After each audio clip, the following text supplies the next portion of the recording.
Hello guys, कैसे हैं आप लोग। गुड इवनिंग सभी को और स्वागत है आपका एस टीचर एकेडमी पर। और मेरा नाम है शादाब आलम। आज से हम स्टार्ट कर रहे हैं सीटेट जुलाई 2026 की नई क्लासेस। आज आपकी पहली क्लास है सीटेट 2026 के लिए। शुरू से एकदम स्टार्ट करेंगे, तो फटाफट से सब लोग लाइव आ जाइएगा और एक बार कमेंट ज़रूर कर दीजिएगा कि ये वीडियो ऑडियो सब चीज़ बढ़िया चल रही है, वीडियो ठीक दिख रहा है आपको, क्लियर है सब चीज़ें। एक बार फटाफट से कमेंट कर दो और जल्दी से एक बार वीडियो को लाइक कर दो। और जो भी न्यू स्टूडेंट है वो चैनल को सब्सक्राइब कर लो, क्योंकि अब रेगुलर आपकी डेली क्लास आएंगी सीटेट के लिए। शाम को 7 बजे का हमारा टाइम रहेगा, डेली 7 बजे। पहले भी पिछले साल से भी हमारी 7 बजे से ही क्लासेस होती आई है हमेशा से। और रिजल्ट आपका पिछला वाला जो आया है वो धमाकेदार आया है। मतलब मज़ा आ गया देख के, आप लोगों का रिजल्ट बहुत ज़बरदस्त और बेहतरीन नंबर 1 आया है। तो बहुत ही खुशी है उसके लिए, और आप सबको बहुत बहुत बधाई है उसके लिए। और जल्दी ही हम एक मीटअप भी रखने वाले हैं, तो सभी लोगों को बुलाएंगे। आप सब लोग यहाँ आएंगे, मिलेंगे, बातचीत होगी, सभी के अनुभव शेयर होंगे, हम भी आपको आगे की चीज़ें बताएंगे। बहुत सारी चीज़ें होनी है। चलिए फिलहाल आज की क्लास को शुरू करते हैं और एक नई शुरुआत करते हैं 2026 की, है ना। तो चलिए, बेस्ट ऑफ लक आप सभी को और शुरू कर रहे हैं जी। आ चुके हैं सबके सब। हाउ आर यू सर जी? मैं बढ़िया हूँ, आप लोग बताइए। और कमेंट आप करते रहें, क्योंकि कमेंट आपका जो है दिख रहा है सबका। जी हाँ जी, बहुत बढ़िया।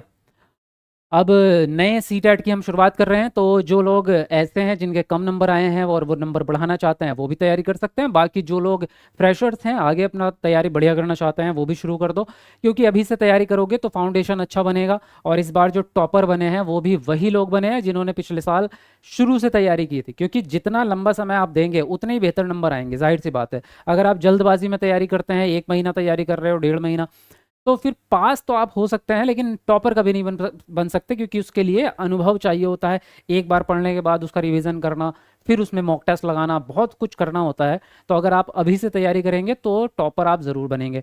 और टॉपर को ऐसे टीचर एकेडमी की तरफ से गिफ्ट भी बहुत ज़बरदस्त मिलते हैं, जो कि अभी रिजल्ट आया है तो अभी सबको गिफ्ट भी मिलेंगे, तो देखिएगा, उसकी वीडियोस भी डलेगी।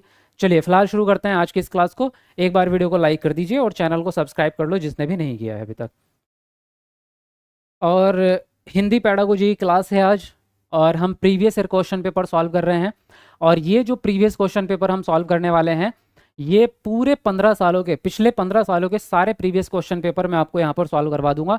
सिर्फ हिंदी नहीं, बल्कि सारे ही सब्जेक्ट के एक एक करके आपको सारे क्वेश्चन पेपर यहाँ पर मिलेंगे, एक एक करके अल्टरनेट डेज पे सारे क्वेश्चन पेपर मैं आपको सॉल्व करवाता रहूँगा। और सिर्फ क्वेश्चंस का आंसर नहीं, बल्कि उसको एक्सप्लेनेशन के साथ पूरा डिटेल में समझ करके पढ़ेंगे, ताकि फाउंडेशन भी अच्छे से बनती रहे और एक एक शब्द का मीनिंग आपको समझ में आए।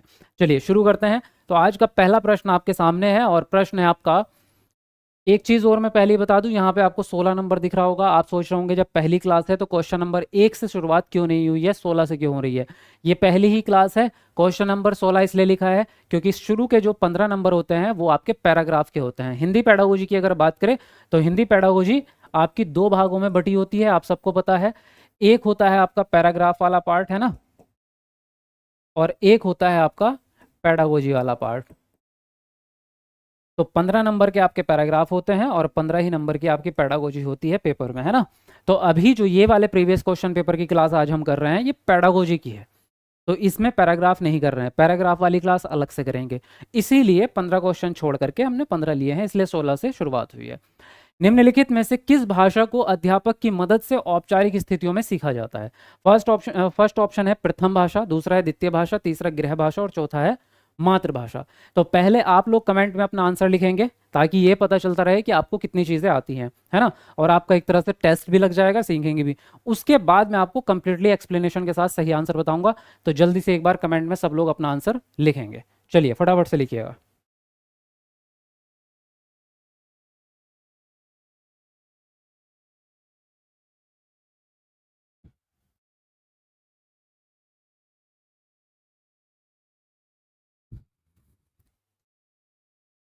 वीडियो को एक बार लाइक भी कर दो भाई, जिसने नहीं किया है।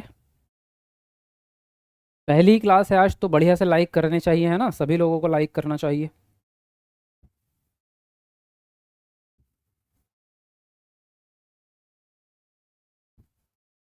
जी। तो यहाँ पर देखा जाए तो इसने बोला निम्नलिखित में से किस भाषा को अध्यापक की मदद से औपचारिक स्थितियों में सीखा जाता है।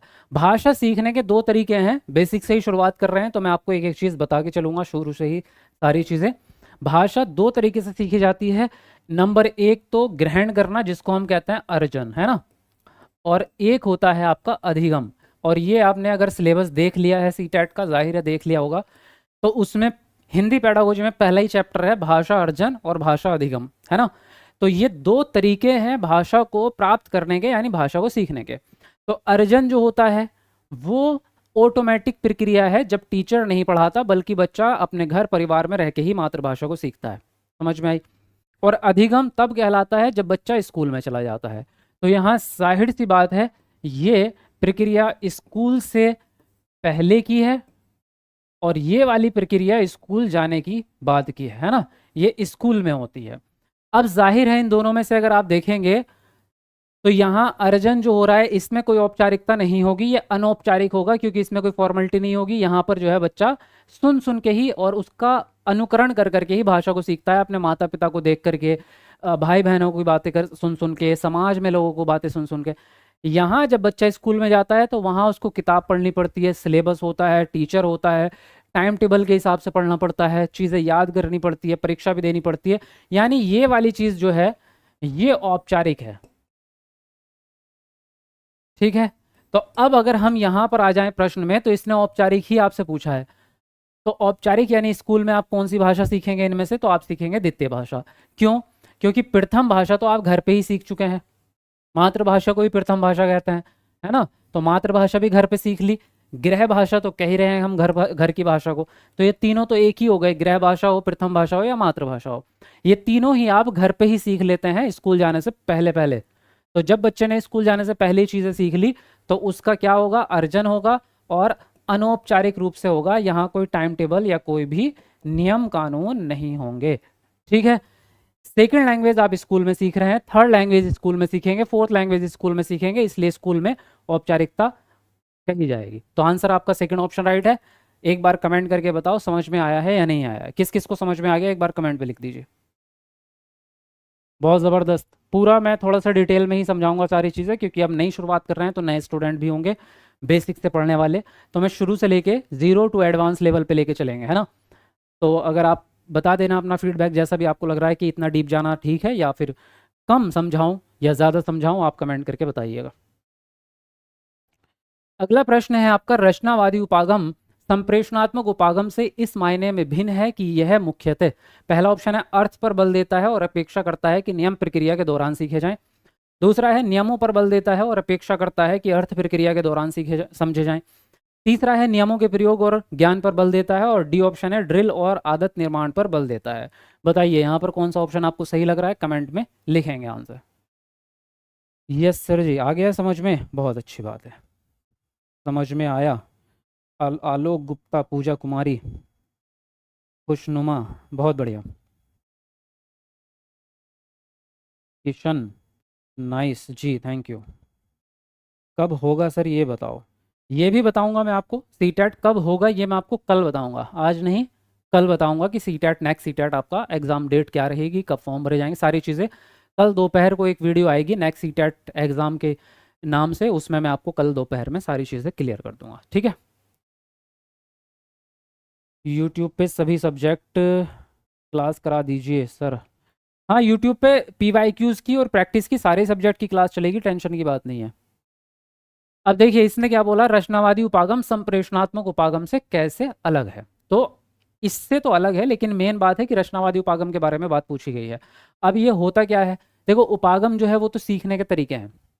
उपागम का मतलब होता है बच्चे को पढ़ाने के तरीके, है ना। जैसे टीचिंग मेथड होता है, टीचिंग मेथड से थोड़ा सा ऊपर की चीज़ है उपागम, इसको अप्रोच कहते हैं इंग्लिश में, है ना।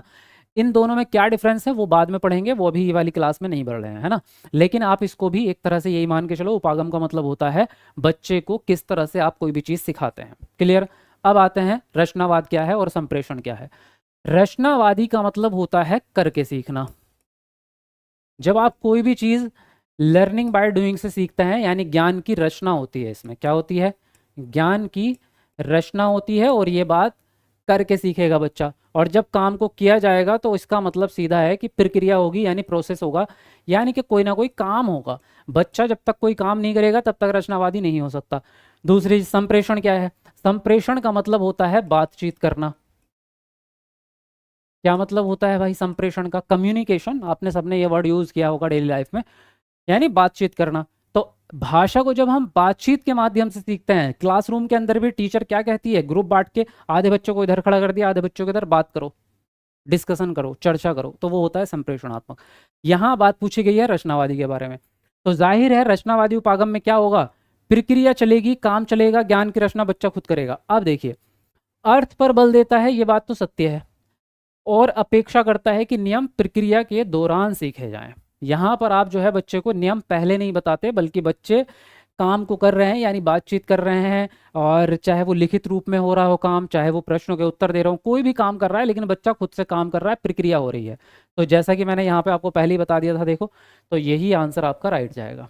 क्लियर? नियमों पर बल देता है? नहीं, नियमों पर बल जो है वो रचनावादी उपागम कभी भी नहीं देता। नियमों पर बल देने का मतलब है कि आप बच्चे को रटाना चाह रहे हैं, पहले ही नियम बता रहे हैं, और नियम बताने के बाद बच्चा उसको रटेगा फिर।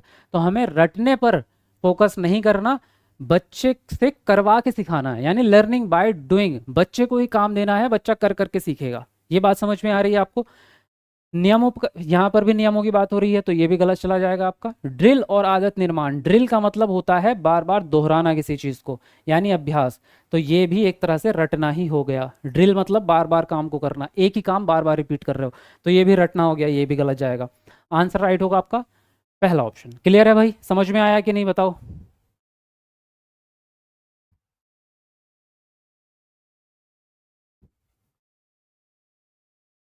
चलिए, गुरुजी थासु पधर, सीटेट पास हो गया मारो। क्या नाम है आपका? कानू जी, बहुत बढ़िया भाई, बधाई हो। और सर आप बताइए अब क्या करना होगा? अब क्या करना होगा मतलब आप सीटेट पास कर चुके हैं या फिर सीटेट की तैयारी करनी है? दोनों को अलग अलग बताऊंगा। मैंने 8 साल बाद स्टार्ट किया था स्टडी और मेरा सीटेट क्लियर हो गया। नाम क्या है आपका? तानिया। तानिया, बहुत बढ़िया भाई, कॉन्ग्रेचुलेशन। चलिए, बहुत अच्छी बात है, नंबर आपके अच्छे आए हैं। और कुछ स्टूडेंट ऐसे अगर हैं जिनका सीटेट पास नहीं हुआ, तो यहाँ पर जो है सर पकड़ के रो के बैठने की ज़रूरत नहीं है। अगले सीटेट की तैयारी शुरू कर दो, और यूपीटेट की भी तैयारी शुरू कर दो, क्योंकि शौक मनाने के लिए आपके पास बहुत समय नहीं है। फालतू में बैठ के आप टेंशन लेते रहें कि हाय मैं तो फेल हो गया, मेरे तो नंबर कम रह गए, ये है वो है, दूसरा पास हो गया हम नहीं हो पाए, ये सब करने का समय नहीं है। अगर आप फेल हुए हैं तो कहीं ना कोई कमी रह गई है आपकी पढ़ाई में, कहीं ना कहीं आपकी मेहनत में कमी रह गई है। क्योंकि जब लाखों बच्चे सीटेट को पास कर गए हैं और आप नहीं कर पाए हैं, तो इसका मतलब ये है कि आपने उनसे कम मेहनत तो की थी, ये बात मान लो। वो एक दो एक्सेप्शन है कि कोई किस्मत, मतलब वही वाली बात हो जाती है कि उनका जो है वो एग्ज़ाम सेंटर पर देर से पहुंचे। कई बार ऐसा होता है कि पेपर अटैम्प्ट अच्छे से नहीं कर पाए, वो वाली बात अलग है कि पेपर ही उन्होंने ख़राब कर दिया। कई बार बच्चे लैंग्वेज उल्टी कर देते हैं, फर्स्ट लैंग्वेज की जगह सेकंड सॉल्व कर दी, सेकंड की जगह फर्स्ट, तो वो तब जाके गड़बड़ी अगर हुई है, तो वो तो कोई कोई एक दो बच्चा ही रहता है। एक तो हमारा स्टूडेंट भी है जिसने ये उल्टी कर दी, मतलब लैंग्वेज सेकंड की जगह फर्स्ट और फर्स्ट की जगह सेकंड। बाकी चाहे आप कहीं से भी पढ़ाई की है, चाहे यूट्यूब से या किसी भी चैनल से, कहीं से भी, और कोई भी है, चाहे आपने पिछले साल जो भी किया, अगर आप अब पास नहीं हुए हैं तो अब दोबारा से अपनी तैयारी शुरू कर दो। किसी मोटिवेशन की ज़रूरत नहीं है, कोई किसी के कहने की ज़रूरत नहीं है, कोई आपका घर नहीं आएगा आपको उठाने के लिए, कोई कहने नहीं आएगा। लोग तो सिर्फ आपकी बेइज्जती करेंगे, लोग सिर्फ आपसे ये कहेंगे अरे यार बेकार है, तेरे से बस की बात नहीं है, मेहनत नहीं करी होगी तूने, पढ़ाई नहीं करी होगी, है ना। ताने मारेंगे, सब कुछ होगा, लेकिन आपको अपना डिसीजन खुद लेना है। आपसे कोई दूसरा आके नहीं कहेगा कि भाई आगे पढ़ो, ये करो वो करो। आपको खुद डिसीजन लेना है और पढ़ना स्टार्ट करो चुप हो गए। रोने धोने का समय नहीं है, एक साइड में रखो रोना धोना और पढ़ना स्टार्ट करो दोबारा नेक्स्ट अटैम्प्ट, ठीक है। अगर टीम एक बार किसी भी गेम में हार जाती है तो वो खेलना नहीं छोड़ देती, अगले राउंड का इंतज़ार करती है कि अगले राउंड में अपना जीत हासिल करनी है, ठीक है। बाकी बैच आप चाहे लो या ना लो वो आपकी इच्छा है ना।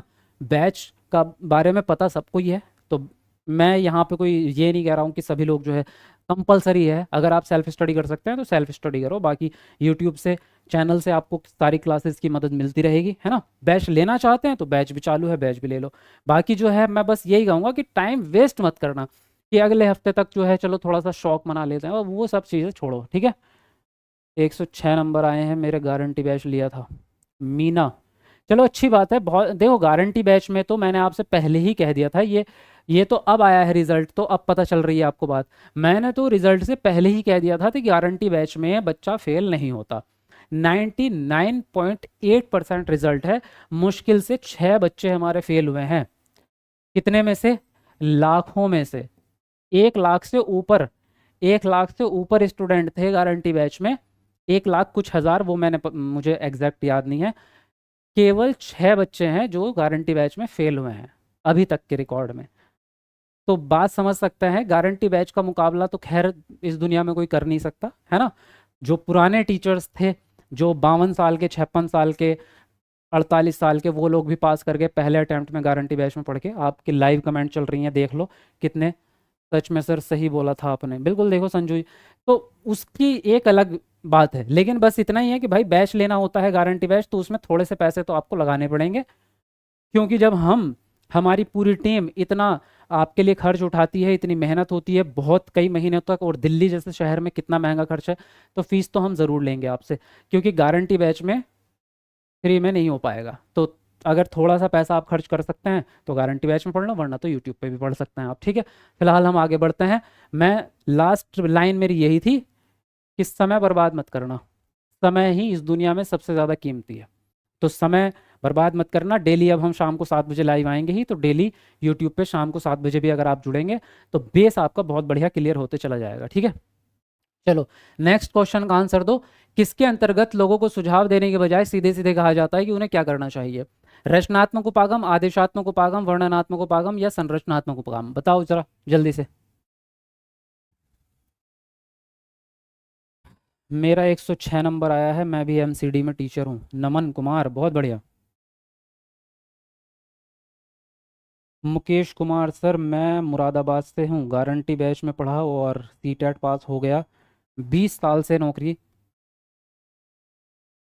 20 साल से नौकरी कर रहे हैं, वाह। देख रहे हो क्या कमेंट, मतलब वो क्या, मुकेश कुमार जी क्या बोल रहे हैं?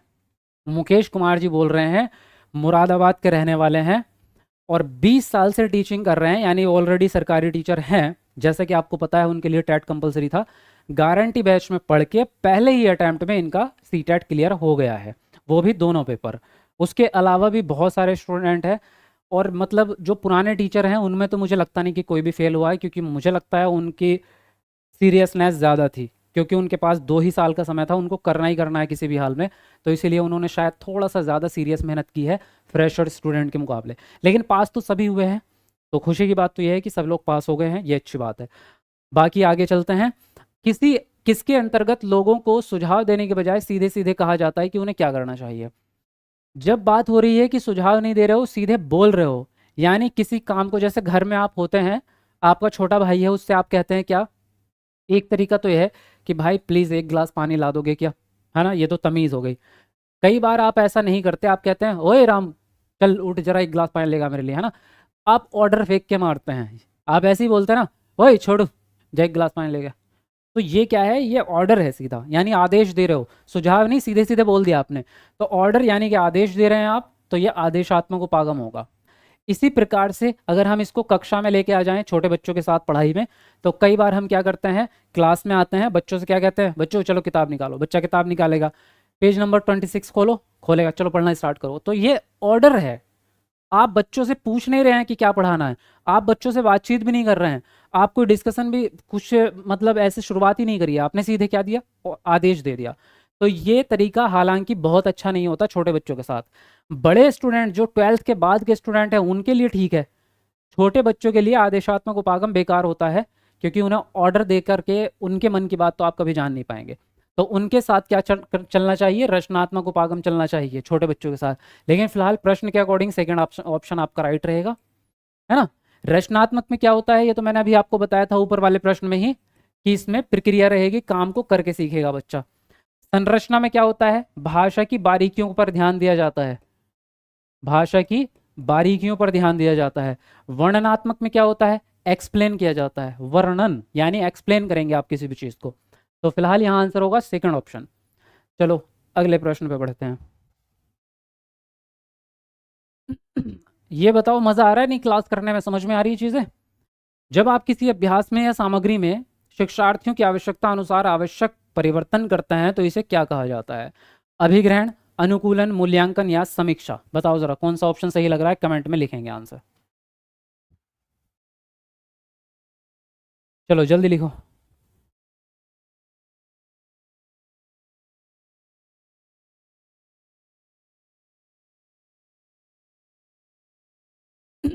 नॉर्मल बैच लेना चाहिए, बाकी मेहनत करना चाहिए। मेहनत तो करनी पड़ेगी, बैच लेने का मतलब ये थोड़ी है कि बैच लेके घर बैठ जाओगे तो सब कुछ हो जाएगा, बैच भी तो पढ़ना ही पड़ेगा। बहुत मज़ा है सर, अच्छा, बढ़िया क्लास है।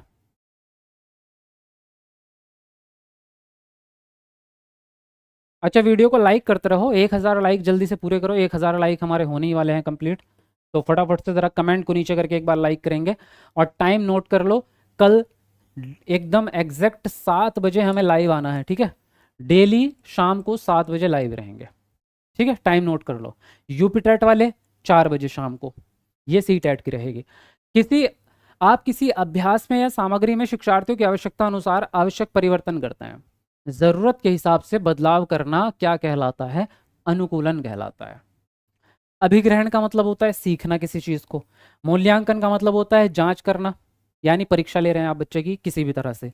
समीक्षा का मतलब होता है कमियां ढूंढना, या किसी, जैसे आपके सामने अगर कोई होमवर्क बच्चे ने दिया है और फिर उस होमवर्क को देख के आप ये बता रहे हैं कि देखो इसमें पॉजिटिव पॉइंट तो ये है, लेकिन आपने ये चीज़ गलत कर दी, ये चीज़ और हो सकती थी। जब आप प्लस और माइनस दोनों पॉइंट निकालते हैं किसी चीज़ की, तो उसको कहते हैं समीक्षा। तो ये ऐसा तो यहाँ पे है नहीं।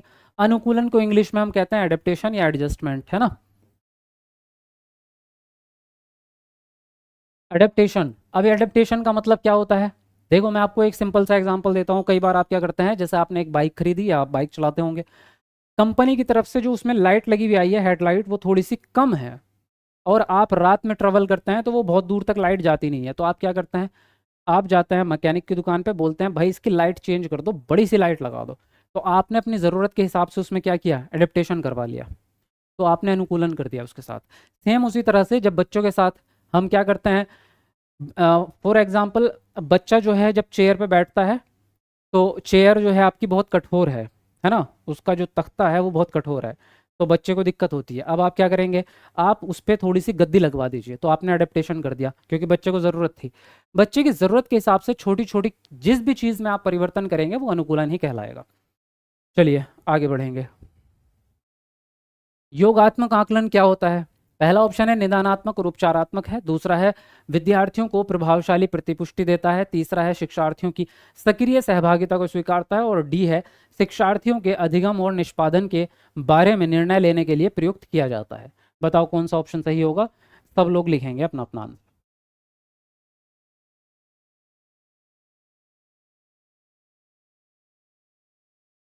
सर मेरा सी टेट क्लियर हो गया, आपकी स्टूडेंट हूँ अंजलि। बहुत बढ़िया भाई।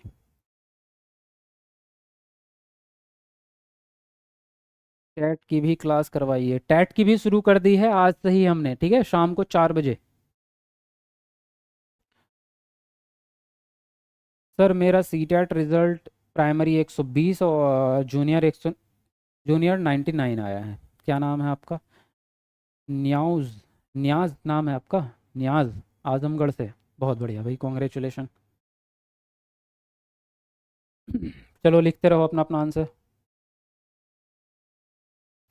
अब देखिए योगात्मक आकलन क्या होता है भाई? योगात्मक आकलन वो आकलन होता है जो साल के अंत में किया जाता है, जो फाइनल परीक्षा होती है ना आपकी, जो अ, सालाना परीक्षा होती है, उसको हम कहते हैं योगात्मक आकलन। और जो साल भर चलती है उसको कहते हैं रचनात्मक आकलन। ये साल भर चलती है रेगुलर, है ना, लगातार। और योगात्मक जो होती है वो फाइनल एग्जाम होता है, जिससे आप ये पता लगाते हैं कि बच्चा पास होगा या फेल, यानी डिसीजन ले रहे हैं आप, निर्णय ले रहे हैं, है ना। तो ये जो है शिक्षार्थियों के अधिगम और निष्पादन के बारे में निर्णय लेने के लिए प्रयुक्त किया जाता है। ये फाइनल परीक्षा है और इससे आप निर्णय लेंगे कि उसको अगली क्लास में भेजना है या फिर उसी क्लास में रखना है। तो यहाँ आंसर होगा डी ऑप्शन। निदानात्मक और उपचारात्मक वही है जो क्लास के अंत में आप मूल्यांकन लेते हैं, जैसे अभी कुछ टॉपिक पढ़ाया और फिर बच्चों से पूछ लिया आपने कि बताओ इसमें से कोई चीज़ रह तो नहीं गई है, समझ में आया या नहीं आया, तो उसको हम निदानात्मक बोलेंगे। फीडबैक भी आप उसमें ही देते हैं जो रेगुलर डेली बेसिस पे आप आकलन करते हैं, तो वहीं पे फीडबैक दे पाओगे ताकि उसमें सुधार हो सके। यहाँ तो फाइनल हो गया, साल ही खत्म हो गया, तो आप फीडबैक दे के कोई फ़ायदा नहीं है, ठीक है। सक्रिय सहभागिता भी आपकी रचनात्मक वाले में ही रहती है बच्चे की, क्योंकि वो पूरे साल भर उसमें एक्टिव रहेगा। तो आंसर जो राइट होगा डी ऑप्शन होगा। समझ में आया तो एक बार कमेंट में यस लिख दो। चलो जल्दी से फटाफट से अगला प्रश्न क्या है, देखिए। किस उपागम के अंतर्गत किसी बच्चे को कई शब्दों की वर्तनी गलत लिखने के बावजूद भी उसके समग्र भाषा प्रयोग के लिए अच्छे अंक दिए जाते हैं? समग्र भाषा, रचनावादी, संप्रेषणात्मक या व्यवहारवादी? बताओ कमेंट करके कौन सा ऑप्शन सही जाएगा। चलिए लिखिए जल्दी से।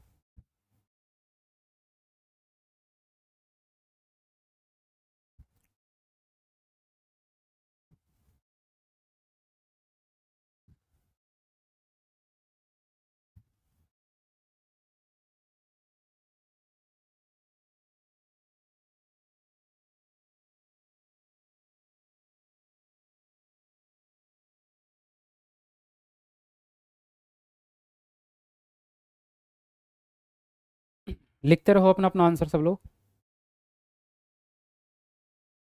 और हमारे 900 लाइक्स कंप्लीट होने वाले हैं, तो ज़रा कमेंट को नीचे करके एक बार लाइक करके आ जाओ फटाफट से, और जल्दी से पूरे कर दो, 2-4 लाइक कम है, जल्दी कर दो। किस उपागम के अंतर्गत किसी बच्चे को कई शब्दों की वर्तनी गलत लिखने के बावजूद भी समग्र भाषा उपागम के लिए अच्छे अंक दिए जाते हैं? समग्र भाषा उपागम का मतलब होता है जब आप बोलने के साथ साथ बॉडी लैंग्वेज का इस्तेमाल करते हैं, यानी प्रतिक्रिया या क्रिया का इस्तेमाल करते हैं, है ना। जैसे मैं भी अगर आपको कोई भी चीज़ समझा रहा हूं तो मैं अपने बॉडी लैंग्वेज का इस्तेमाल कर रहा हूं, है ना। जैसे कि आप वहां देखते हैं और वहां देखते हैं, तो वहां इतने छोटे छोटे पत्थर पड़े होते हैं, फिर हवा चलती है, तो मैं क्या कर रहा हूँ, अपनी बॉडी लैंग्वेज का इस्तेमाल कर रहा हूँ। अगर आप बिना बॉडी लैंग्वेज के ही कोई भी लेक्चर देंगे या खड़े होकर जैसे ऐसे बोलते रहेंगे, आपको पता है चिड़िया उड़ती है और चिड़िया के पंख होते हैं, और बच्चों तुम्हें पता है चिड़िया अंडे, तो ये ना बहुत बोरिंग लगता है ना।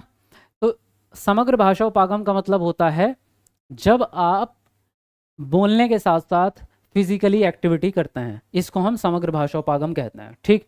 रचनावादी मैं बता चुका हूं, अभी संप्रेषण भी बता चुका हूं, इसमें संप्रेषण में बातचीत होती है बच्चों के बीच में। व्यवहारवादी उपागम में क्या होता है, इसमें भाषा का प्रयोग होता है लेकिन इसमें अनुकरण होता है। व्यवहारवादी उपागम जो है वो नकल पर आधारित होता है, यानी आप बड़ों को सुन सुन के या दूसरों को टीचर की नकल कर करके भाषा सीखते हैं, तो व्यवहारवादी उपागम होता है नकल या अनुकरण पर आधारित। यहाँ जो आंसर जाएगा आपका पहला ऑप्शन सही हो जाएगा, ठीक है। अगला प्रश्न है, जब हम किसी विशिष्ट सूचना को जानने के लिए कोई पाठ्य सामग्री पढ़ते हैं तो यह किस प्रकार का पठन कहलाता है? सरसरी तौर पर पढ़ना, या फिर बारीकी से पठन, या एक्स्ट्रापोलेशन, या फिर विश्लेषण? बताओ कौन सा ऑप्शन सही है, कमेंट में लिख के बताओ, जल्दी अपना आंसर लिखेंगे।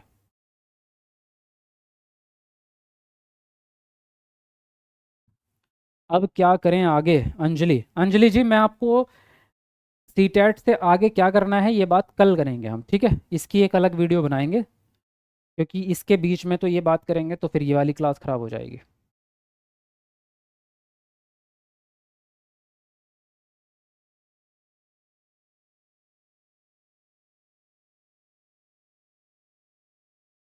चलो लिखते रहो जल्दी जल्दी अपने अपने आंसर।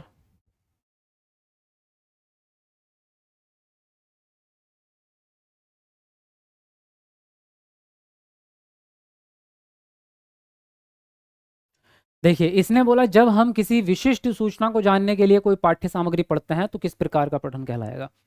विशिष्ट सूचना को जब आप ढूंढते हैं तो उसको हम कहते हैं बारीकी से पढ़ना। जैसे कि आपसे मैं कहूं कि मुझे जो है आप किताब के अंदर कोई भी एक सवाल का आंसर ढूंढ के दो, तो आप क्या करेंगे, बहुत बारीकी से उस किताब की लाइनों को ढूंढेंगे कि कहाँ मिलेगा इस सवाल का उत्तर, है ना, बहुत बारीकी से पढ़ते हैं। और अगर आप ऐसे टाइम पास के लिए पढ़ रहे हैं या कोई नॉवल या कोई कहानी पढ़ रहे हैं, तो तब आप जो है बहुत ज़्यादा डीपली नहीं पढ़ते, ऐसे पन्ने पलटते हैं, हाँ बात समझ में आ गई है ना। तो सरसरी तौर पर तब पढ़ते हैं जब आप आनंद लेने के लिए पढ़ रहे हैं। एक्स्ट्रापोलेशन का मतलब होता है पाठ पढ़ने के बाद उस पाठ से रिलेटेड कोई एक्टिविटी करवाना बच्चे को। जैसे पर्यावरण के ऊपर आपने बच्चे को एक पाठ पढ़ाया और फिर आप उनको बच्चे को बगीचे में ले गए और फिर उसी से रिलेटेड कोई एक्टिविटी करवा रहे हैं, उसको कहते हैं एक्स्ट्रापोलेशन। विश्लेषण तब होता है जब आप जांच पड़ताल कर रहे हो, यानी लिखी गई सामग्री में कुछ जांच कर रहे हैं कि क्या अच्छा है क्या बुरा है, इसमें क्या होना चाहिए था। जब आप, या फिर यूं कह सकते हैं जब आप बच्चों के पेपर की कॉपी चेक करते हैं तो उसको विश्लेषण कहा जाएगा, क्योंकि आप उसमें जांच ही कर रहे हैं क्या उत्तर सही लिखा है, कितना सही लिखा है, कितने नंबर देने हैं, वो सब चीज़ें। तो उसको हम कहते हैं विश्लेषण पठन। तो यहाँ जो आंसर होगा आपका बारीकी से पठन, और बारीकी से पठन को हम गहन पठन के नाम से भी जानते हैं। समझ में आई बात? बोलो जल्दी। स्पेशल बीएड किया है और आपसे भी आगे की स्टडी करनी है। आपसे भी आगे की स्टडी करनी है मतलब मेरे से ज़्यादा पढ़ाई करना चाहते हो तो अच्छी बात है ना, करो भाई मेरे से आगे। या कुछ और कहना चाह रहे हो, या फिर ये कहना चाह रहे हो कि आगे आपसे पढ़ाई करनी है? आपकी बात समझ में नहीं आई कुछ। चलिए कोई बात नहीं, है ना। दो उत्पादक भाषा कौशलों में कौन से शामिल हैं? पहला ऑप्शन है पठन और लेखन, दूसरा है श्रवण और वाचन, तीसरा है श्रवण और पठन, और डी है आपका वाचन और लेखन। चलो लिखो जल्दी से अपना कमेंट में आंसर लिखो भाई, आपके कमेंट दिख रहे हैं।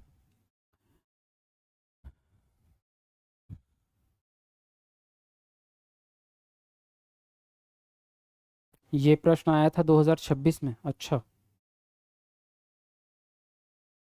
प्रश्न तो मैंने आपको मैच करके भी दिखाए हैं, पूरे प्रश्न वही आए थे जो मैंने गारंटी बैच में आपको प्रैक्टिस करवाए थे। एक भी प्रश्न, बल्कि यहाँ तक कि लाइनें भी मैच हो रही थी। आप देखो यूट्यूब पे वीडियो पड़ी है अभी पिछले महीने जब आंसर की आई थी तब की, देखो।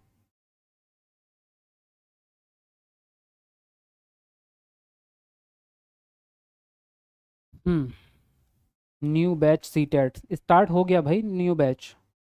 बहुत सारे स्टूडेंट्स को भी पता नहीं चला है, तो आप ऐप पे जाके देख लीजिए, SA टीचर अकेडमी नाम से ही ऐप है। बैच आपका स्टार्ट हो चुका है, नया वाला एकदम, है ना, फ्रेश बैच, यूपी टेट का भी और सी टेट का भी। क्या कह रहे हैं सर? मैं बेचैन हूँ,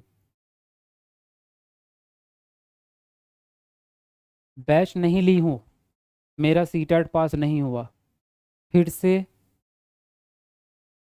बैच में ज्वाइनिंग चाहिए। अच्छा ठीक है, कोई बात नहीं, बैच आपको मिलेगा।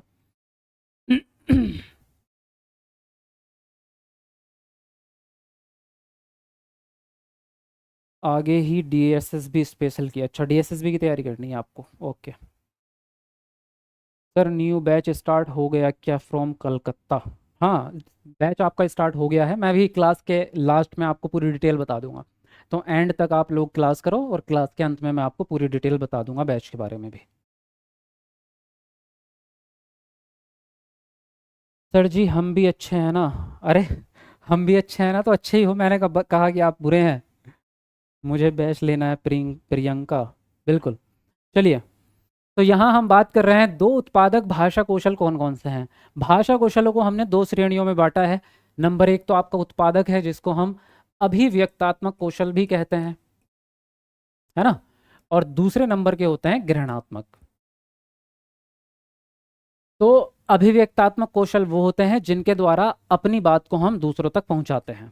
मेरे मन में कोई ख्याल आया, अब मुझे आपको बताना है, कैसे बताऊं? दो तरीके होंगे ना, है ना।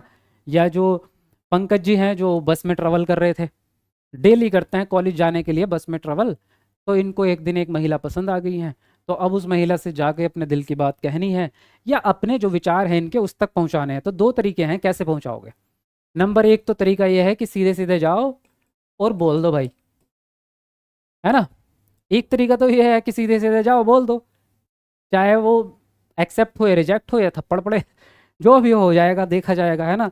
दूसरा तरीका सेफ जोन ये है कि आप एक पत्र लिखे और वो पत्र उनको जो है किसी और के द्वारा पहुंचा दिया जाए, तो वहां आपकी बेइज्जती कम होगी और पिटाई होने के चांसेस भी नहीं है। तो सेफ जोन है कि लिख के पहुंचा दिया जाए। ये दो तरीके हैं जिसके द्वारा आप अपनी बात को दूसरों तक पहुंचा सकते हैं, तो इसको हम अभिव्यक्तात्मक कौशल कहते हैं। यही इसने पूछा है हमसे। तो बोलना और लिखना, यानी वाचन तो बोलने को कहते हैं और लेखन, तो डी ऑप्शन सही हो गया आपका, बोलना और लिखना। ग्रहणात्मक वो हो गए जिसके द्वारा सामने वाले की बात को एक्सेप्ट करेंगे यानी समझेंगे। समझ में आ रही है बात? थैंक्स सर, मैं आपकी क्लास करती थी, मेरा सीटेट क्लियर हो गया। बहुत बढ़िया बहुत बढ़िया। मोहम्मद असलम जी कह रहे हैं 101 नंबर मिला है, बढ़िया बढ़िया, वेरी गुड। तो ग्रहणात्मक कौन से हुए? जिसके द्वारा हम बात को ग्रहण कर रहे हैं, यानी या तो सुनेंगे आप बात को या पढ़ेंगे। भाई जो जिसने लिखा है उसकी बात को आप पढ़ेंगे, तो दो तरीके से आप ग्रहण कर सकते हैं। तो ग्रहणात्मक कौशल कौन से हो गए? सुनना और पढ़ना, ठीक है। लेकिन इस प्रश्न का जो आंसर हो गया वो आपका डी ऑप्शन हुआ। समझ गए बात? चलो जी शुरू करें, आगे बढ़ेंगे अगले प्रश्न की ओर। प्रथम भाषा वह भाषा है जो बच्चे खालिस्तान, आगे क्या है, विशेष प्रयास करके अपने आसपास के परिवेश में अर्जित करते हैं। दूसरा है बिना विशेष प्रयास किए अपने आसपास के परिवेश से अर्जित करते हैं। तीसरा है औपचारिक स्थितियों में सीखते हैं। और डी ऑप्शन है औपचारिक स्थितियों में अर्जित करते हैं। बताइए कौन सा ऑप्शन यहाँ पर सही होगा, लिखेंगे आंसर। मेरा 1 नंबर से सीटेट रह गया प्रीति राजपूत, कोई बात नहीं भाई, देखो चाहे 1 नंबर से रहा हो या 2 नंबर से, अब आपको नेक्स्ट सीटेट की तैयारी में लग जाना है। अब आपको दुख मनाने बैठना नहीं है, ठीक है।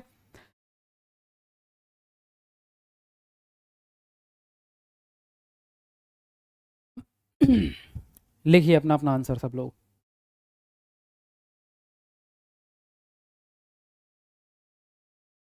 1000 लाइक हमारे होने वाले हैं, तो जल्दी जल्दी पूरे करो भाई। जिसने भी नहीं किया कमेंट को नीचे करके एक बार लाइक करेंगे सब लोग। प्रथम भाषा वह भाषा है जो बच्चे, अभी मैंने आपको प्रश्न नंबर सेकंड मेरे ख्याल से था या पहला प्रश्न था जब मैंने आपको दो चीजें समझाई थी, भाषा अर्जन और भाषा अधिगम। याद आया भाई? याद आया कि नहीं? बोलो जल्दी कमेंट में। अभी अभी समझाया है 15-20 मिनट पहले ही। तो प्रथम भाषा का अर्जन होता है, प्रथम भाषा घर पे सीखी जाती है स्कूल जाने से पहले, है ना, स्कूल से पहले। तो जाहिर है इसमें कोई कोशिश या प्रयास नहीं लगेगा, विशेष प्रयास करके नहीं, बिना प्रयास करके, बिना किसी प्रयास के आप अपने आसपास के वातावरण से भाषा सीखते हैं। अपने माता पिता को सुन सुन के, भाई बहनों को सुन सुन के, पड़ोसियों से बातें करके, यानी अपने चारों तरफ के वातावरण से आप सीखते हैं। और इसमें कोई भी जानबूझ के बच्चा कोशिश नहीं करता। आपको याद भी नहीं होगा कि आपने अपनी मातृभाषा कब सीखी है। किसी को याद है? किसी को याद है? मुझे तो याद भी नहीं है कि मैंने कब सीखी अपनी मातृभाषा। लेकिन हाँ, स्कूल में इंग्लिश कब सीखी, स्कूल में दूसरे सब्जेक्ट कब सीखे, ये सब याद है। क्योंकि स्कूल में फॉर्मल तरीके से पढ़ना पड़ता है, कोशिश करनी पड़ती है, मेहनत करनी पड़ती है। मेहनत करने वाली चीज़ याद रहती है, जो चीज़ फ्री में मिल जाए वो याद नहीं रहती, है ना। समझ में आ रही है बात? इसीलिए औपचारिकता तो इसमें होगी नहीं, है ना। औपचारिकता तो हमारी स्कूल में ही होगी। तो यहाँ जो आंसर राइट होगा सेकंड ऑप्शन हो जाएगा। चलो जी अगले प्रश्न पे बढ़ेंगे। निम्नलिखित में से कौन सा ध्वनि का उत्पादन और बोध है? स्वर विज्ञान, आकृति विज्ञान, स्वानिकी या वाक्य विन्यास? बताओ इनमें से कौन सा ऑप्शन सही जाएगा। हमें याद है सर जी, बहुत बढ़िया।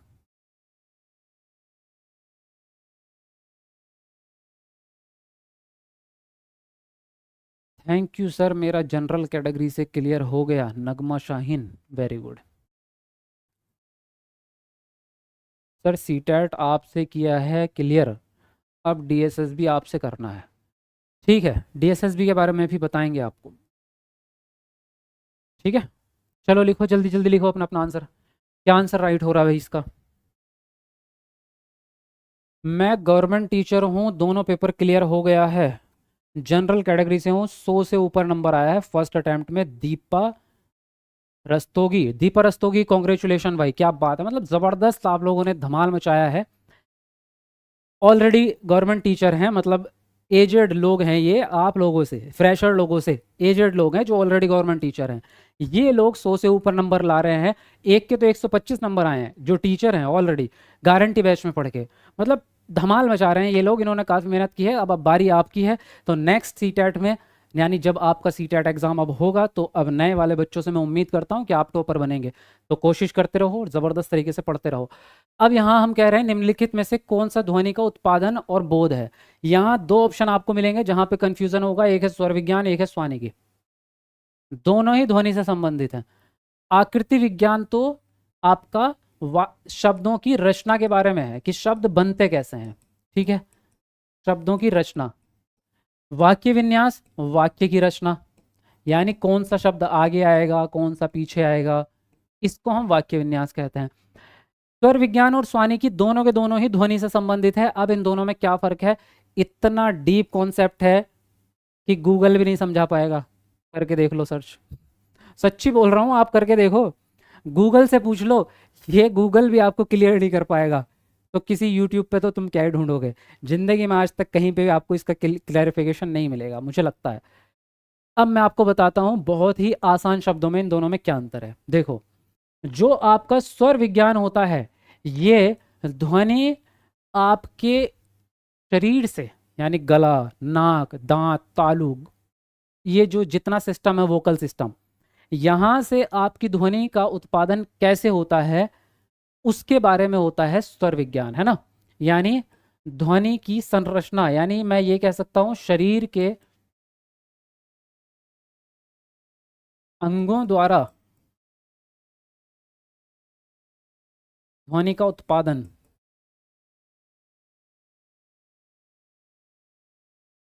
जैसे आपने बचपन में पढ़ा होगा या अभी भी पढ़ा होगा कि भाई दांतों को ता बोलना है तो जीभ को ऊपर वाले दांत के किनारे पे लगाना पड़ेगा ता, है ना। पा बोलना है तो दोनों होठों को बंद करना पड़ेगा। बिना होठों को चिपकाए पापा बोल के दिखाओ ट्राई करो, पापा बोलो लेकिन दोनों होठों को आपस में मिलाना नहीं है, दोनों होठ आपके अलग रहने चाहिए और पापा बोल के दिखाओ, है ना। तो ये क्या है, यही है आपके शरीर के जो सिस्टम है। आपका गला कैसे काम करता है, आपके फेफड़ों से जो वायु निकलती है वो आपके वोकल फोल्ड को चीरते हुए बाहर आती है। ये जो सिस्टम है, इस उत्पन्न होने को हम कहते हैं स्वर विज्ञान। और स्वानिकी होती है कि हम उस ध्वनि का सार्थक प्रयोग कैसे करें अपने दैनिक जीवन में।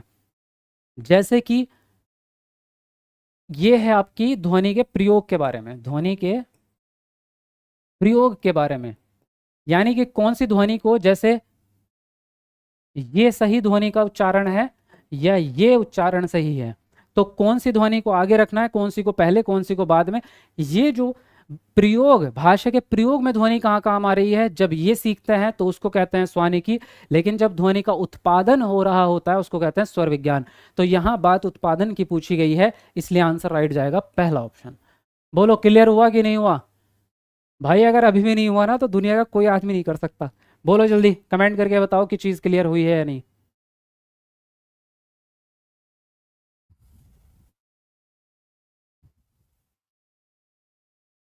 सीटेट का कब फॉर्म भरा जाएगा ये मैं कल बताऊंगा आपको। पापा लिखने को थोड़ा बोला, बोलने को बोला, बोलो।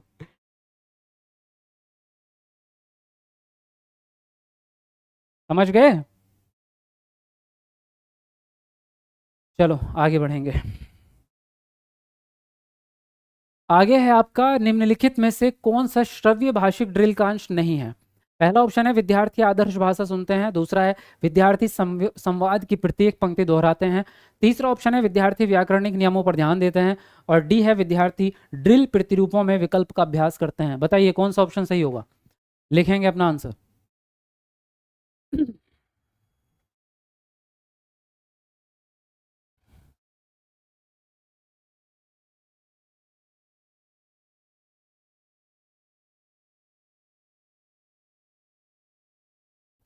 बहुत बढ़िया, 1000 लाइक में हमारे 4 लाइक कम है भाई। बताओ कौन करेगा 1000 वाला लाइक, कौन है वो लक्की पर्सन जो 1000 वाला लाइक करेगा। कमेंट को नीचे करके एक बार लाइक बटन दबा दो जल्दी फटाफट से।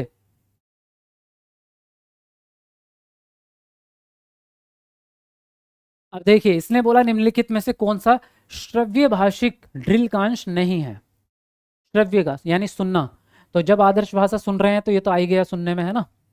विद्यार्थी संवाद, संवाद में भी सुनना आएगा। आप किसी भी पंक्ति को दोहराएंगे तब, जब सुनेंगे पहले तो सुना सुना ही होगा ना। व्याकरणिक नियमों पर ध्यान देंगे, इसमें सुनने की बात नहीं है। व्याकरण में सुनने की जरूरत नहीं है, वो तो लिखित में ही हो जाएगा। व्याकरणिक नियम पे ध्यान दे रहे हो, ना कि सुनने पे ध्यान दे रहे हो। ड्रिल प्रतिरूप, ड्रिल प्रतिरूप का भी इसने यहाँ पर बात जिक्र किया है, तो ये भी मैच हो जाएगा। नेगेटिव वाला इसने आंसर पूछा था, तो वो होगा आपका सी ऑप्शन। क्लियर। अगला प्रश्न है, निम्नलिखित में से कौन सा उपागम मुख्यतः प्रवाह को समुन्नत करता है? पहला ऑप्शन है संरचनात्मक उपागम, दूसरा संप्रेषणात्मक उपागम, तीसरा है व्यवहारवादी उपागम, और डी है समग्र भाषा उपागम। बताओ कौन सा ऑप्शन यहाँ पर सही जाएगा। चलिए लिखिए अपना अपना आंसर। सर मुझे भी बैच लेना है, निशा यादव जी। मैं आपको अभी बताऊंगा बैच के बारे में, इस क्लास के अंत में बताऊंगा, ठीक है। पूरी डिटेल आपको बता दूंगा। अच्छा, कौन कौन लोग हैं जो बैच लेना चाहते हैं, ज़रा एक बार कमेंट में यस लिखेंगे। फिर मैं आपको जो है सीटेट गारंटी बैच, नॉर्मल नहीं गारंटी, 100% गारंटी वाला, जिसमें अभी जो 100% बच्चे पास हुए हैं, तो जो भी लेना चाहते हैं एक बार कमेंट में यस लिखना। ज़रा कितने लोग हैं उसी के हिसाब से बताएंगे, बाकी बताऊंगा मैं आपको इस क्लास के अंत में। अभी थोड़ा सा वेट करो, क्लास करो पहले पूरी। स्पेशल एजुकेशन DSSB का बैच लाइए, वो मैं आपको भी बाद में बताऊंगा, अभी उसके बारे में कंफर्म नहीं है, ठीक है। यस, ये बोल रही हैं यामीन, मुझे भी लेना है।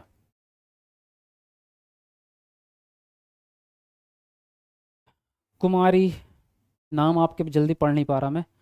इंजामुल, माजिया खातून, कुमारी बघेल, बहुत सारे लोग हैं, तो सबका नाम तो मैं पढ़ नहीं पाऊंगा, है ना। चलिए अभी थोड़ा सा वेट कीजिए, 15 मिनट 20 मिनट, अभी क्लास के अंत में मैं आपको बताता हूँ पूरी डिटेल। तो यहाँ इसने बोला निम्नलिखित में से कौन सा उपागम है जो प्रवाह को समुन्नत करेगा। अच्छा, प्रवाह का मतलब क्या होता है? फ्लुएंसी। आपने सुना है ये वर्ड, पक्का सुना होगा डेली लाइफ में। कहते हैं ना ये तो बड़ा फ्लुएंसी के साथ बोलता है भाई, अटकता ही नहीं है। इंग्लिश भी इतनी फ्लुएंट बोलता है कि बीच में अटकता ही नहीं है। फ्लुएंट यानी प्रवाह के साथ बोलते जा रहा, बोलते जा रहा, प्रवाह के साथ। फ्लुएंसी जो आती है वो हमेशा स्पीकिंग में आएगी। किस में आएगी? बोलने में। और इन सब में से बोलने वाला उपागम कौन सा है? संप्रेषण। संप्रेषण में तो बातचीत होगी ना, किसी और में थोड़ा होगी। तो संप्रेषणात्मक उपागम में ही फ्लुएंसी बढ़ेगी आपकी। कंफर्म। नेक्स्ट क्या है देखिए, निम्नलिखित में से कौन सी गतिविधि अर्थ आधारित गतिविधि के अंतर्गत नहीं आएगी? पहला ऑप्शन है पाठ के साथ अंतःक्रिया करना, दूसरा है पूर्व ज्ञान का इस्तेमाल करना, तीसरा ऑप्शन है पढ़ना और फिर उसी का वृत्तांत दूसरे के सामने सुनाना, और डी ऑप्शन है प्रत्येक शब्द को पढ़ना। बताइए कौन सा ऑप्शन यहाँ पर सही होगा। लिखेंगे अपना अपना आंसर।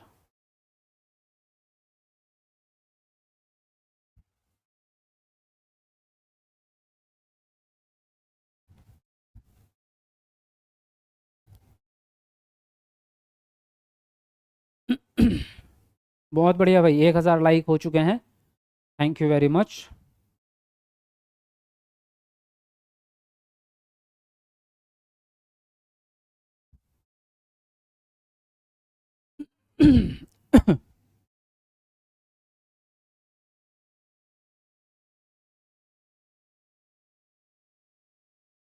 अब देखिए, इसने बोला निम्नलिखित में से कौन सी गतिविधि है जो अर्थ आधारित गतिविधि नहीं है।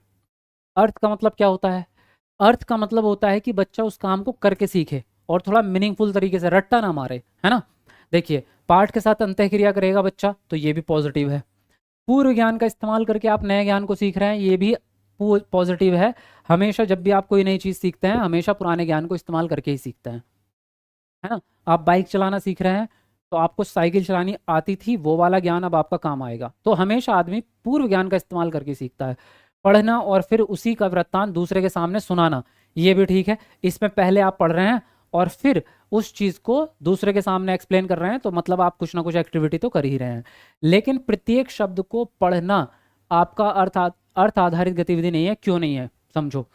प्रत्येक शब्द को पढ़ना केवल उच्चारण कहलाएगा, ना कि पठन।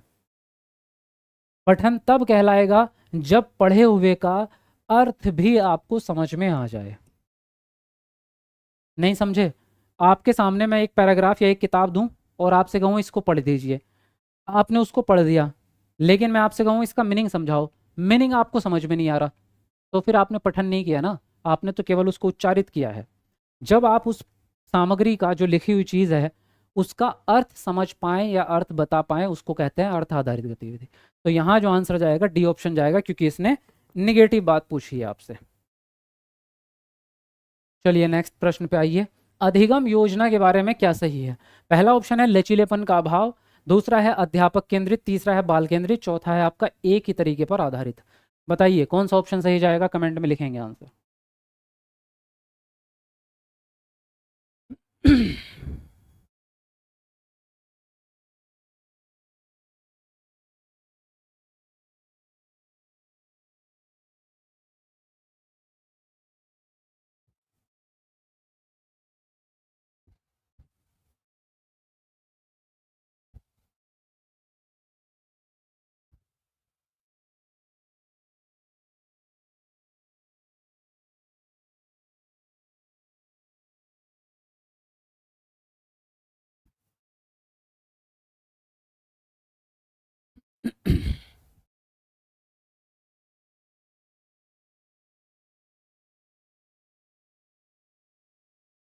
देखिए इसने बोला अधिगम योजना के बारे में क्या सही है।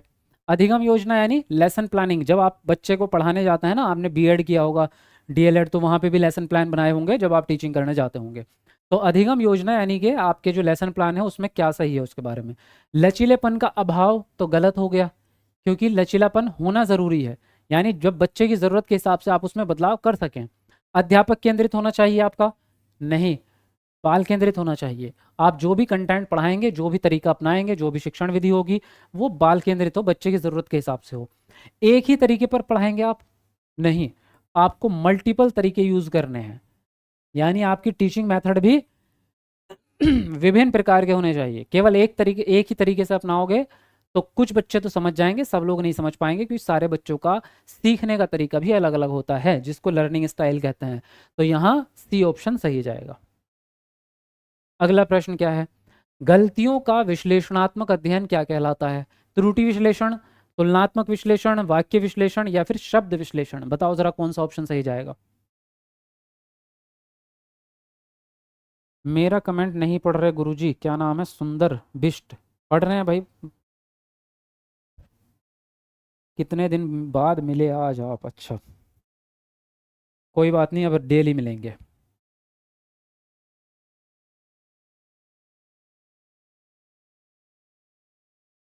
चलो जल्दी लिखो अपना अपना आंसर।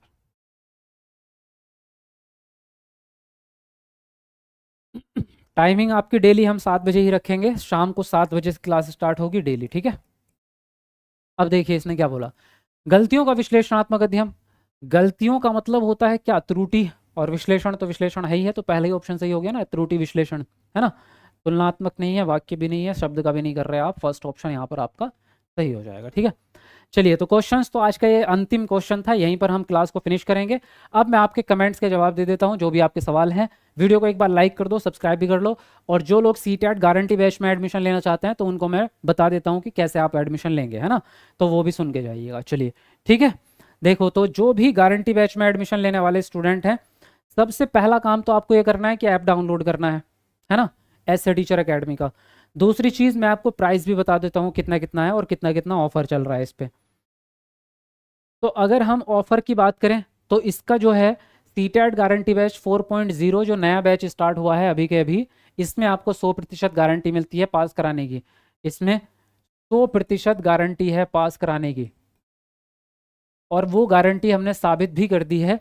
अभी जो सीटेट हुआ है आपका फरवरी वाला, 99.8% रिजल्ट है, यानी हमारे सभी स्टूडेंट पास हुए हैं। 1 लाख से ज़्यादा स्टूडेंट थे, सभी के सभी पास हुए हैं। ज़बरदस्त रिजल्ट आया है, जो कि आप इसमें कमेंट में भी देख सकते हैं। तो अगर आप भी चाहते हैं कि अगले सीटेट में आप भी टॉपर बने, आपका भी सबका सीटेट पास हो जाए, तो ये इकलौता बैच है गारंटी बैच। इसका नाम ही गारंटी बैच इसलिए है क्योंकि इसमें बच्चा कभी फेल होता ही नहीं है। अब इसकी फीस स्ट्रक्चर क्या है, देखो, बेसिक फीस पेपर 1 की 9,000 रुपये है, पेपर 2 की भी 9,000 है, और अगर आप कॉम्बो पैक लेते हैं यानी फर्स्ट पेपर और सेकंड पेपर यानी प्राइमरी और जूनियर दोनों मिला के, तो 15,000। अभी जो इस पे ऑफर मिलेगा आपको वो 6,000 रुपये में ये बैच आपको मिल रहा था, लेकिन मैं इस पर थोड़ा एक्स्ट्रा डिस्काउंट आप लोगों के लिए कर रहा हूँ, क्योंकि आप फ्रेशर हैं और अभी नए स्टूडेंट है, पहली बार आप ले रहे हैं, तो इसलिए मैं स्टार्टिंग में आपका ज़्यादा डिस्काउंट कर रहा हूँ। तो आपको 50% डिस्काउंट के साथ पेपर 1 4500 रुपये में, पेपर 2 भी 4500 में, और अगर आप दोनों पेपर एक साथ लेते हैं तो इसमें तो और ज़्यादा डिस्काउंट है, 6500 रुपये में आप दोनों पेपर एक साथ ले सकते हैं। सेम प्राइस यूपीटेट का भी रहेगा अगर आप यूपीटेट का पेपर लेना चाहते हैं। ठीक है, जो आपका सुपर टेट है, अगर आप यूपी उत्तर प्रदेश शिक्षक भर्ती की तैयारी कर रहे हैं तो उसका बैच भी स्टार्ट कर दिया है। यहाँ पर आपको जो है अभी 15,000 रुपये प्राइस है, लेकिन ये डिस्काउंट के बाद आपको 8,000 रुपये का मिल रहा है। पेपर 2 भी 8,000 का, और जो आपका बोथ पेपर है वो 12,000 रुपये में आपको मिल रहे हैं। इसमें भी 100% गारंटी है, नौकरी आपकी पक्की है। जो बच्चा इस बैच में पढ़ लेगा वो बाहर नहीं होगा, उसका सिलेक्शन 100% गारंटी से हो जाएगा। तो ये तो आपका फीस स्ट्रक्चर है। अब इसको कैसे परचेज करेंगे वो प्रक्रिया बता देता हूँ। कुछ और कहना है किसी को?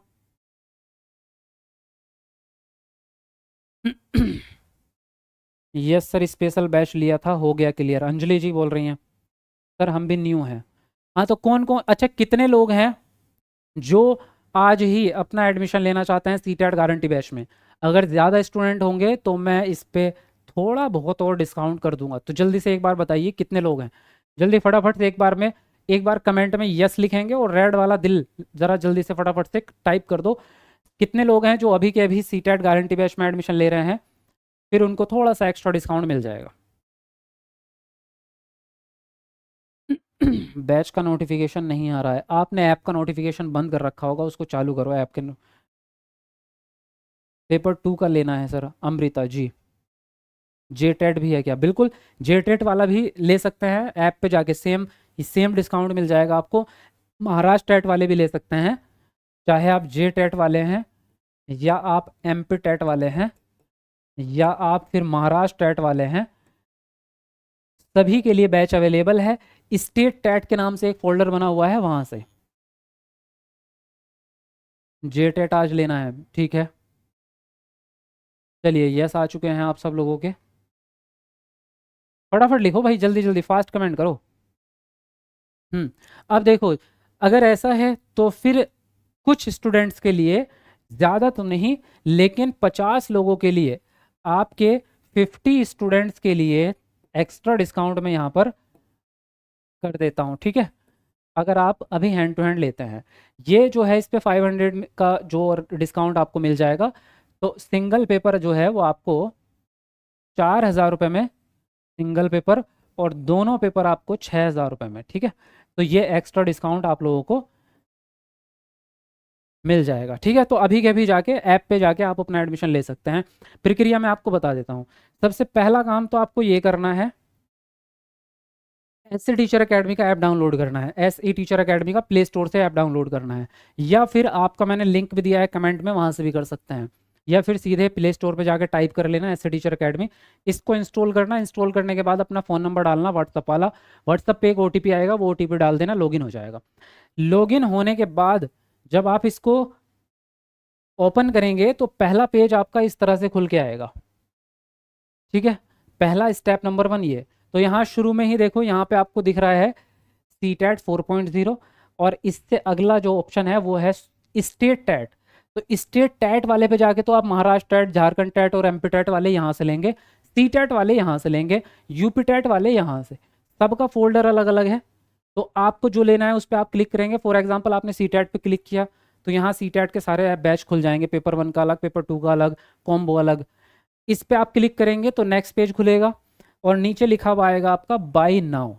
तो आपको बाय नाउ पे क्लिक करना है। जैसे ही आप बाय नाउ पे क्लिक करेंगे, नेक्स्ट ऑप्शन आएगा ये ब्लू वाला, इस पे भी आपको क्लिक कर देना है। और इस पे क्लिक करते ही लास्ट ऑप्शन आपके सामने ये आएगा, और यहाँ आपको सारे ऑप्शन अवेलेबल हैं, QR कोड का, फ़ोन पे, गूगल पे, सारी चीज़ों का ऑप्शन अवेलेबल है, कार्ड का भी है। यहाँ से पेमेंट करते ही आपका बैच चालू हो जाएगा। तो ये प्रक्रिया है, आप इसी वीडियो को देख के अपना एडमिशन ले सकते हैं। तो जाओ फटाफट से और इसका फ़ायदा उठाओ। बाकी रिजल्ट आपको ऐसा मिलेगा जो आपने सोचा भी नहीं होगा। टॉपर बन रहे हैं हमारे गारंटी बैच के स्टूडेंट, और आपको इतना बड़ा गिफ्ट मिलता है अगर आप हमारे CTET में टॉपर बनते हैं, तो आपको बुलेट बाइक इनाम में दी जाती है। बहुत सारे लोगों को आईफोन इनाम में मिलते हैं, जो कि अभी कुछ दिन के अंदर अंदर सबको बांटे जा रहे हैं। तो आप भी नेक्स्ट CTET में ये इनाम पा सकते हैं, और हो सकता है नेक्स्ट CTET में और भी बड़ा इनाम कर दिया जाए। हो सकता है बुलेट की जगह आपको कार ही गिफ्ट में मिले। तो अगर आप ये सारे गिफ्ट चाहते हैं बेहतरीन ज़बरदस्त, और पास आप हो जाएंगे, फ्यूचर तो आपका ही बनेगा। इसमें फेल होने का मसला ही नहीं है। इस बैच के अंदर 100% गारंटी है कि बच्चा पास होता ही होता है। तो फटाफट से जाओ और अपना एडमिशन ले लो। बाकी किसी को कोई सवाल पूछना है तो जल्दी से पूछ सकते हैं। पहले यूपी टेट के लिए क्लास करवाइए। देखो यूपी टेट की भी साथ साथ चलेगी, सी टेट की भी, क्योंकि पहले और बाद वाला मसला ही नहीं है, है ना। पहले बाद वाला मसला नहीं है। यूपी टेट भी आपका जुलाई में है और उसके एक महीने बाद जुलाई के एंड में ही सी टेट भी आ जाएगा। तो आपको दोनों का, हमें तो दोनों ही क्लास अभी से लेके चलनी पड़ेगी। जी, और कुछ कहना है किसी को? केवल 50 लोगों को ही, 50 लोगों को ही एक्स्ट्रा डिस्काउंट मिलेगा। बैच का प्राइस कितना है सर जी? वो मैंने अभी तो बताया सब चीज़ें। अभी तो यहाँ पे प्राइस वगैरह सारा आप कुछ बताया है। अभी जो प्राइस है वो सी टेट गारंटी बैच का और यूपी टेट गारंटी बैच का, या जितने भी टेट हैं, 45 रुपये एक पेपर के हैं, दोनों के 6500। लेकिन अगर आप अभी लेते हैं स्टार्टिंग में, तो शुरू के 50 लोगों को 500 रुपये का एक्स्ट्रा डिस्काउंट मिलेगा। एक पेपर 4000 में और दोनों 6000 में। तो अभी के अभी जाके अपना एडमिशन ले लो फटाफट से। ये 100% गारंटी बैच है। इसमें आप पास होते ही होते हैं। और दूसरा फ़ायदा ये है कि इसमें अगर आप एक नंबर से भी पास नहीं हुए तो लाइफ टाइम आपके लिए फ्री है। एस टीचर अकेडमी का पेड बैच आपको लाइफ टाइम फ्री में मिलेगा अगर आप फेल हुए। लेकिन आप फेल होंगे नहीं, क्योंकि इस बार भी नहीं हुए, सभी बच्चे पास हो गए हैं। 1.25 लाख बच्चों में से मुश्किल से 5-6 बच्चे फेल हुए हैं, वो भी अपनी गलती से। बाकी 1.25 लाख बच्चे पास ही हो गए हैं। तो अनुभव देख सकते हैं आप, इससे बेस्ट बैच दुनिया में कहीं नहीं मिल सकता। तो जल्दी से जाओ और अपना फ़ायदा उठाओ। सर जी हमें महाटेट गारंटी बैच लेना है। तो महाराष्ट्र टेट का भी मैंने आपको बता दिया, स्टेट टेट वाले ऑप्शन में जाके आप ले सकते हैं। ठीक है, जाओ और फटाफट से ले लो। बताइए, किसी और को कुछ पूछना है?